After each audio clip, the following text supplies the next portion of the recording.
Hello, guys and gals, and this is part 51 of our reading of the Rod Serling's Twilight Zone, 26 Unforgettable Explorations into the Realm of the Supernatural, adapted by Walter B. Gibson.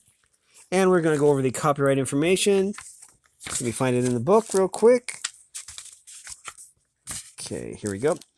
Says Rod Serling's The Twilight Zone is copyright 1963 by Cayuga Productions Incorporated, and Rod Serling's Twilight Zone Visited is copyright 1964 by Cayuga Productions Incorporated, all rights reserved. This 1983 edition is published by Bonanza Books, distributed by Outlet Book Company Incorporated, a Random House company, and the address is there if you want it. This book was previously published as two separate works entitled Rod Serling's The Twilight Zone and Rod Serling's Twilight Zone Visited, printed and bound in the United States of America, and the Library of Congress information is there if you want it.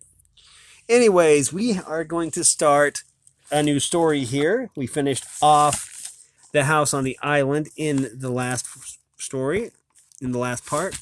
So we are going to read The Man in the Bottle. I have no idea what this one is going to be about, but it should be pretty good.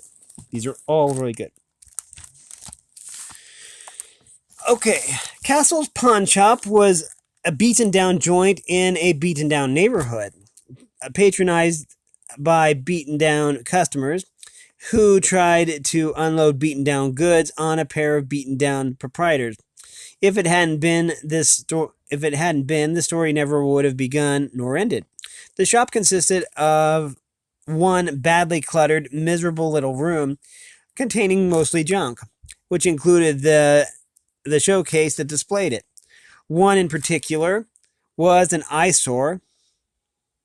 It was broken right where everyone could see it, which when they walked into the shop.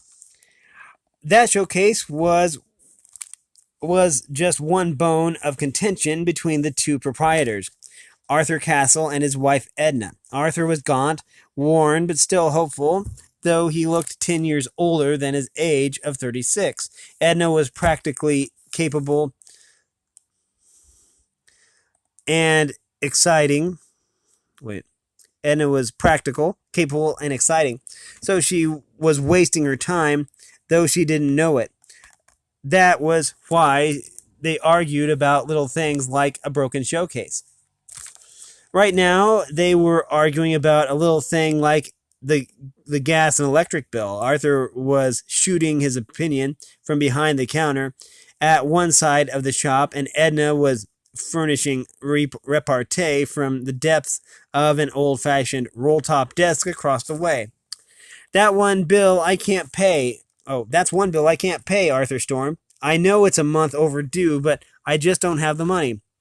It's one you'd better pay, Edna snapped, or you won't have any gas or electric, or any business either. Arthur Castle set his lips and groaned to himself. What business? It was a good question and timely, for at that moment the rickety door creaked open and provided an answer. An elderly woman entered, looking up with a timid yet familiar smile that finally rejected Edna and centered on Arthur. Despite his worry, Arthur Castle spruced up a bit, running his fingers through his thinning hair and responding with a wan smile of his own. That smile was his undoing, along with his casual tone. How are you, Mrs. Gumley? Just fine, Mr. Castle. From under the shawl that she was wearing, the woman brought an odd-shaped blue bottle about 6 inches high, with a stubby glass stopper that was sealed with a smudge of grimy wax. I got something for you, the woman continued, setting the bottle on the counter. It's an old family heirloom. She gave an unhappy sniff and raised a torn handkerchief to her watery eyes. But I'll let it go for $1. Things are that bad. If I could spare $1, Arthur began in an earnest tone, I'd give it to you, Mrs. Gumley, but things have been bad here, too. I'm deep in debt myself. He paused, noting the woman's quivering lips. Then he reached to the battered cash register and banged the no sale key. Oh, well, Here is your dollar. I wish it could be more. I really do. Mrs. Gumley put away the dollar bill, and then, on a sudden impulse, she grabbed one of Arthur's hands and kissed it. God bless you, Mr. Castle, she exclaimed. You are a wonderful man. A true saint, indeed you are. She left the bottle on the counter, shambled to the door, and turned there. Her hand on the knob. It's not an heirloom, Mr. Castle, she admitted. It's just a dirty old glass bottle that I found in an ash can. That's all right, Miss Gumley, Arthur assured her in a soft, sympathetic tone. Who knows, it might turn out to be a real heirloom. Only it won't, Mr. Cable. Oh, heaven, forgive me for lying to a saint like you. Mrs. Gumley's sob was genuine as she closed the door behind her, but it brought an echoing croak from Edna's side of the shop. So, Arthur, came Edna's caustic comment, you're a saint now. Why don't you put two big gold letters S and T on the door? You know, you know what? You know what they would stand for, don't you? Uh, oh, Arthur gave an unhappy shrug. Oh no, wait. Knew what they would stand for. Okay, I see.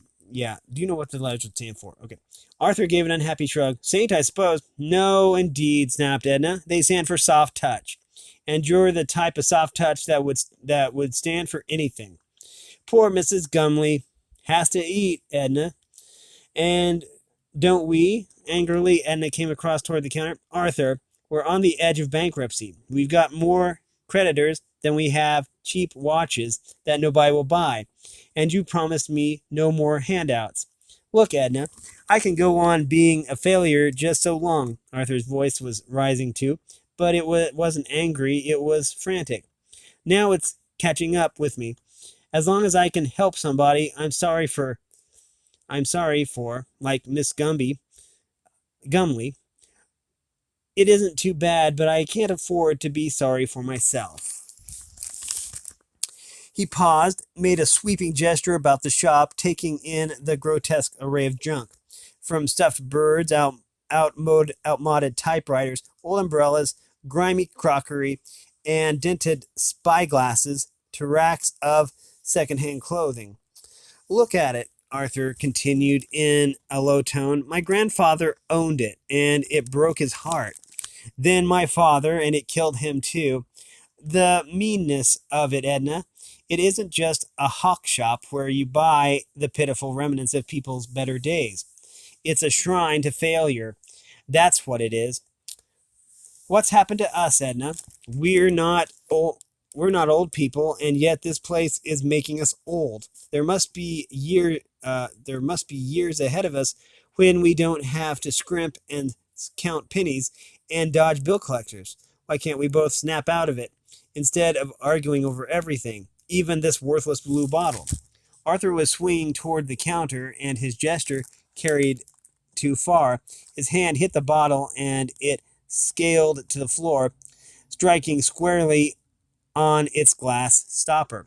The dried wax cracked, the stopper came loose, and a curl of thin gray smoke emerged, wriggling at first as the bottle wobbled on its side and turning into a steady rising column.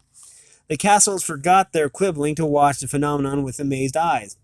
As the smoke rose higher, it assumed a bulbous form, thickening as it spread wider. Its swirl seemed governed by some internal forces, like a miniature cyclone in slow motion. Amazement became fear as the bulbous mass increased and reached the height of 7 feet, as though the column had made a tube, drawing more smoke from the inexhaustible bottle. Then, as Edna was gasping, maybe it's a bomb, the shapeless, thickened mass shrieked into itself and dissipated. In its place stood a man of medium age and medium height, mild in manner, impeccable in attire. He looked like a prosperous conservative businessman. which baffled the Castles even more, for no person of that catalog had ever walked into this shop before. Then it dawned on both of them that this stranger couldn't have walked in at all, for the door was still shut. So they waited in wonderment, hoping that the mysterious visitor would declare himself, which he did in no uncertain terms. "How do you do?" he greeted in a quiet, easy tone. Rather than go into a lengthy, generic explanation, suffice it to say, I am a genie. He paused proudly. Then, noting the bewildered look of the listeners, he added, in simpler parlance, I am a mythological being. Again, he was facing blank stares from the Castles. What say we skip it and come right to the point? As a genie, I can grant you 4 wishes with a guaranteed performance. What would you have in mind?" What? The gasp came from Edna. "What have we in mind? Why, I haven't any mind right now." She sank into a rickety antique chair and looked hopelessly towards her husband. "Arthur, what's happening?" "He's a hypnotist or something," Arthur gulped. "I think we'd better call the police." "Why not just wish for them?" suggested the complacent stranger. "I can bring you the French Sarite, the FBI, or Scotland Yard. Which would you wish for?" Um, "None of them," returned Arthur. "Don't talk me into wishing for something I don't want. Listen, mister, I don't know what television program sent you here. We can't afford a TV set, and nobody even hawks them here. So we don't know what's going on. But if you really want to say a guy that can make wishes come true, well, I wish you'd prove it to begin with." "A good wish," the genie agreed, "but how?" "Take that broken glass in the showcase," Arthur returned. "I wish you'd repair it." He raised his hand above his shoulder and snapped his fingers. "Just like that." "You are serious, Mr. Castle?" queried the genie with a cryptic smile. "Is that really your wish?" Edna was grabbing at Arthur's arm, trying to restrain him, but he was too determined. "Yes, that's my wish," Arthur blurted. "I want the glass in the display case to be repaired. That's official." The genie gave a prompt imitation of Arthur's finger snap. Just like that. As the Castles turned their eyes to the showcase, its glass became one smooth, firm pane. The crack seemed to wipe itself away so smoothly, so rapidly, that it left them gasping. Moments later, they were running their hands up and down the pane, only to prove by sense of touch that their sight already had told them. Edna sat down suddenly in a chair while Arthur swung to the genie, who met his amazing stare with a bland smile as he reminded, "Well, Mr. Castle, you have 3 wishes left." "3 wishes," gasped Castle. "After what just happened, we can wish for anything we want 3 times over?" "And you've wasted one wish already," reproved Edna. "I tried to stop you, but you wouldn't listen." "It wasn't wasted," argued Arthur. "If we hadn't seen it work the way it did, we wouldn't have believed it. Anyways, we only really need 1 wish, since we can get anything we want. Think, Edna, think. What do we want?" "Arthur, I don't know. I'm frightened. How about a new shop, Edna? A really expensive shop on Fifth Avenue. We could have it just for the asking." "Arthur, it isn't right. There's something unholy about it. Such things, well, they just shouldn't happen. What's wrong with mending a broken showcase or going into business with a new shop at a better location? Maybe you want clothes, Edna, expensive clothes or jewels or a beautiful house or just no more worries." Up until the final phase, Edna had been shaking her head at Arthur's suggestions, but now she paused, and the thought of no more worries brought an appreciative light to her eyes. She was starting to nod when Arthur turned to the genie. "That's it, mister. Something to end our worries. I know one sure cure for that. Money. That's what we want." "The simplest of wishes," approved the genie, still wearing his fixed smile, "and the most practical. How much you want?" Arthur turned to Edna. "How much, Edna?" I don't know." Edna's tone was aghast. I've already dreamed, though, of having $1 million. $1 million? Arthur told the genie. That's what we want. Let's have it in fives and $10 bills. Right here on this floor. That's our second wish. The genie was lighting a cigarette as Arthur spoke. He flicked away the burnt match and, in the same gesture, indicated the floor. As the castle stared, they saw a massive green sprout before their astonished eyes and spread itself like a growing cabbage patch. Then it was all around them, and the stuff was forming piles and was unmistakably money. Arthur and Edna were knee-deep in the wealth that the second wish had brought them. They were stopping they were stooping, scooping the bills and spreading them in the dull light of the shop to see if they were real.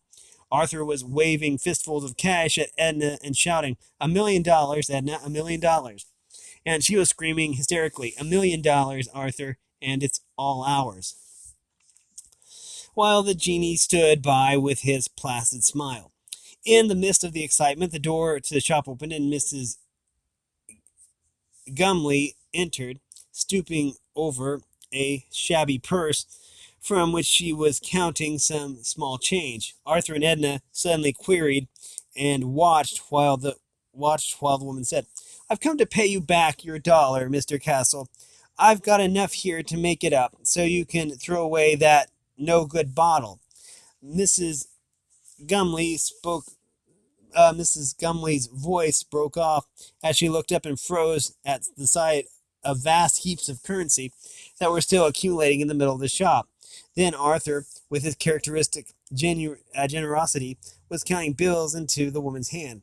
10, 20, 30. No more picking bottles from the trash cans, Mrs. Gumley. 100, 10, 20. Put these bills in your purse so you won't lose them. 250, 260.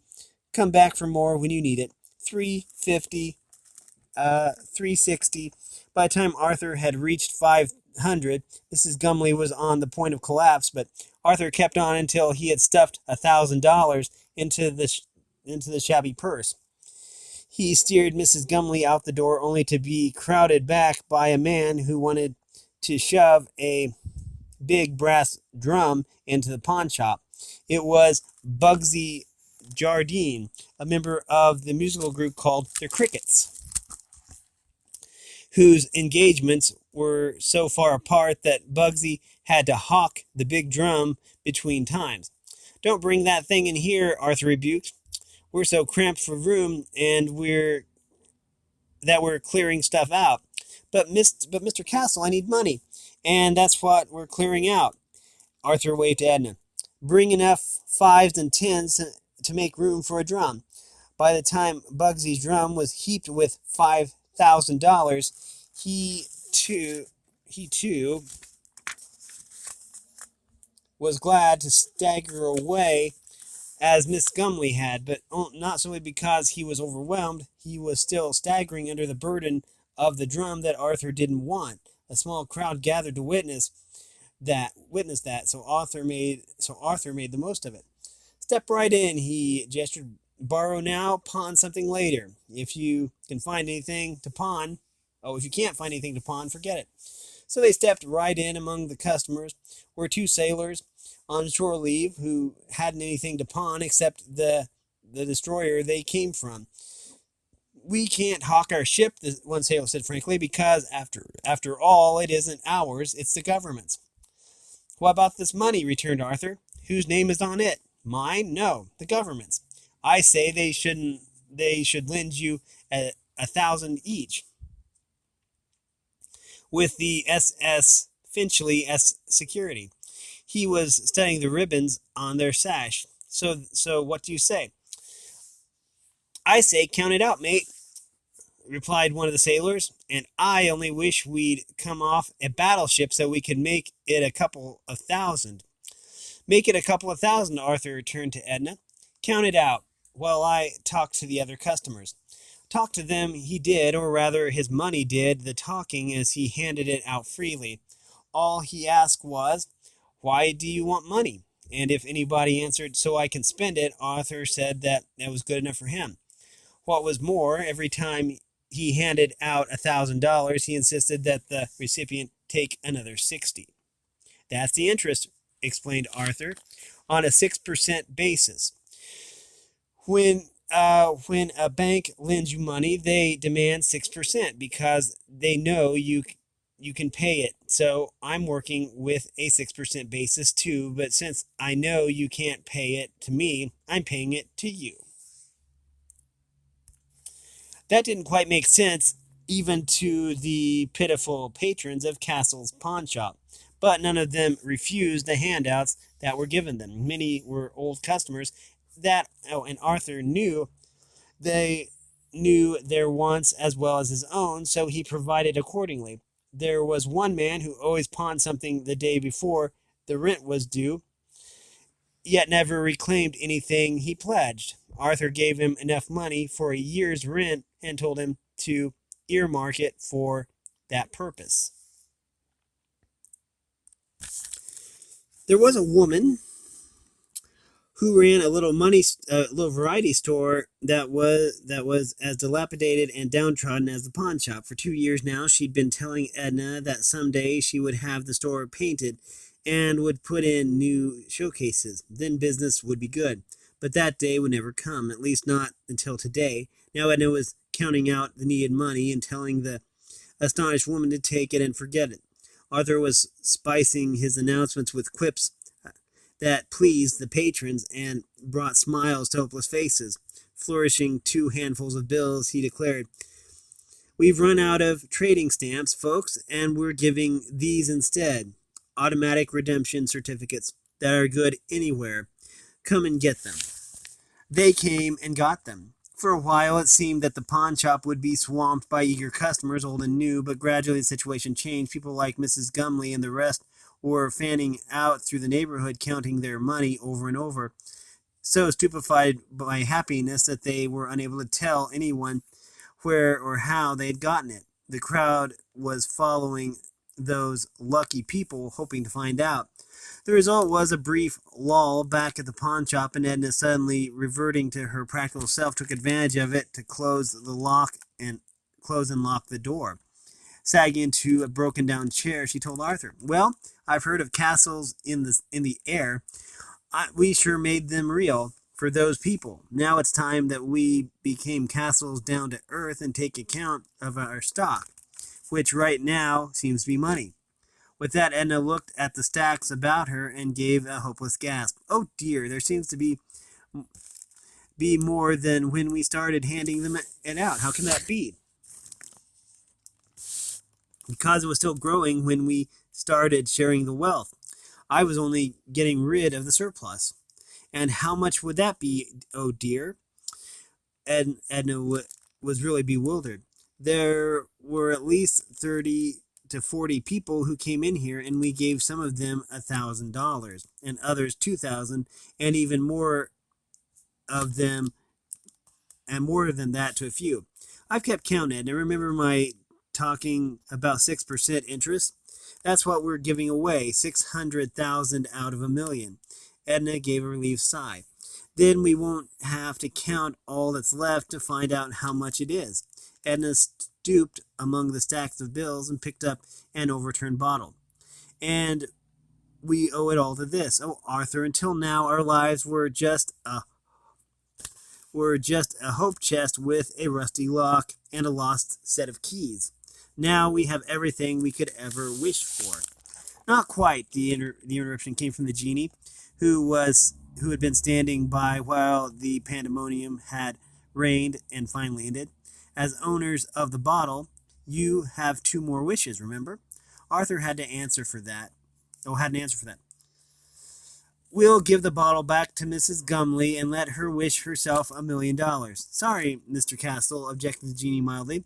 "You were the owner when the bottle was opened, so I can grant 4 wishes to you alone. I must then go back into the bottle for 101 years until a summons comes from a new owner, but only after that period has elapsed." Arthur turned to Edna with a shrug. I suppose we may as well make a few silly wishes so our friend Mr. Genie can go back into his bottle. Unless he wants to stay out a little longer, put in Edna. Maybe he would like to help us spend our $1,000,000. One moment, Mrs. Castle. The objection came from another corner of the shop. We have a matter to discuss. The cool and collected tone brought both Edna and Arthur full about to view another stranger, who might have been the genie's twin, except that he was drably attired and showed no smile at all. To the Castles, he appeared to be a chance customer who had strayed in while the crowd had stayed. With the crowd and stayed. Under his arm, the newcomer carried a zipper case, which he was opening as he stepped forward, carefully avoiding the piles of money as if they were so much dirt. By the time he laid his open case upon the counter, the Castles half expected to see another $1,000,000 come teeming out of it. Instead, the man produced some printed forms, then opened a wallet to show an identity card. Arthur did a double take and read aloud. Internal Revenue Service. That's correct, the man replied methodically. There is a matter of an income tax, Mr. Castle. Just send us the bill and we'll pay it, declared Arthur. There's plenty here. He gestured to the stacks of money, then kicked over a few piles to emphasize it. But send the bill in a hurry, will you? My wife and I will be taking off for Europe soon. The revenue man took out pencil and paper and began to jot down figures and gave the Castles a deadpan stare. Do you have any dependents, Mr. Castle? Any dependents? Nonchalantly, Arthur lighted a cigarette. Sure, we've got dependents. The whole neighborhood. You saw us give money to 30 or more of them, and there's plenty more where that came from. Just as we have plenty more of this. He kicked some more stacks hard enough to make the bills flutter. To give them when they ask for it. We'll keep the rest ourselves. They don't count, the revenue man declared. No dependents. He wrote down some figures while Arthur stared across his shoulder. By the time the revenue man had added them up, the cigarette was drooping so low that from Arthur's lip that it almost burned his chin. Wait a minute, Arthur gasped. That total represents your income tax, Mr. Castle, the revenue man announced. On the basis of a husband and wife return, using the standard deduction, you owe the government approximately $970,000. No, Edna gasped. That can't be. And for your information, the revenue man continued in his even monotone, there is a state income tax to add, which by rule of thumb would come to $35,000. There will be a 5% penalty if you fail to file within 30 days, roughly. The total will come to $942,640. Fill out the form and send it to us with your check. He handed the forms and figures to Arthur, then tipped the case, walked to the door, unlocked it, and went out, closing the door behind him. Edna hurried over and locked it again, only to have Arthur comment grimly. Okay, we are going to have to end that here. We only have a few pages left of the story. We've been reading from Rod Serling's Twilight Zone, 26 Unforgettable Explorations into the Realm of the Supernatural, adapted by Walter B. Gibson. And we've been reading The Man in the Bottle. If you like this content, make sure you like and subscribe, ring the bell so you know when I upload. Also, if you want to support me in any way, if you want to join the Discord server, all the information will be in the description below. And as always, thanks for watching, everyone, and have a great day.